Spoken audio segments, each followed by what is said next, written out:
நான் யாரு? நான் எங்க இருக்கேன்? பண்றதெல்லாம் பண்ணிட்டு ஒன்னும் தெரியாத பப்பா மாதிரி முழிக்கிறான் பாரு.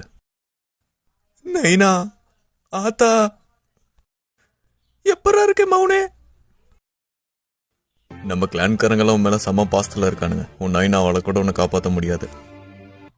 யாரா அந்த பையன்? நான் தான் அந்த பையன். உனக்காண்டிதான் காத்து நின்றோம். வணக்கண்டா மாப்பிள்ள. சொர்க்கத்திலேயாவது கொஞ்சம் சிரிங்களேண்டா. மச்சான், இவன் நம்மளை மட்டை பண்ணனால தானே கல்யாண நாள். மகாலி எப்படி இருக்க? ஆசையா மல்லிப்பூ அல்வா வாங்கிட்டு வந்தேன். வந்து பார்த்தவன் எல்லாரையும் மட்டை பண்ணிட்டான்டா. நெல்ரா ஃபுக்காக்கு மௌனே, எங்களை ரொம்ப நேரம் காக்க வச்சுட்ட. நீ பண்ண வேலைக்கு உன்னை கைமா பண்ணி கடைய போறோம்டா. நீ ஏறி ஆடிட்டாச்சி, இது நம்ம காலம். உனக்கு சப்போர்ட்டுக்கு நான் இருக்கேன். இவனா வில்லங்க பிடிச்சவனாச்சே. அடி பொலி அடி பொலி. நீ அவங்க சங்கல செஞ்ச சம்பவத்தை பார்த்து நான் உன்னோட பெரிய ஃபேன் ஆயிட்டாச்சி. இந்த ஆளு திருந்தவே மாட்டான் போல. நான் முன்ன சொன்ன மாதிரி தக்காளி எப்படி முளைச்சதுங்கிறதுலாம் முக்கியம் இல்ல, சமைச்சோமா சாப்பிட்டோமான்னு இருக்கணும். சரி, உன்னோட மௌனை விட்டுறோம். அதுக்குன்னு மழுப்புறங்கிற பேர்ல மண்ணை சுட்டு ஏத்திட்டு இருக்காது, சரியா? இப்ப இதுக்கு யாரு பொறுப்பு ஏத்துக்கிறது?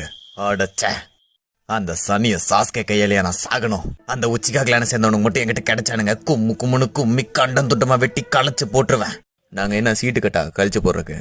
ஆமா, மல்லிப்பூ இவர் கொடுத்துட்டா அல்வாவி சேர்த்து கொடுத்துரு. அதெல்லாம் மாமா வாங்கிப்பாரு. இல்ல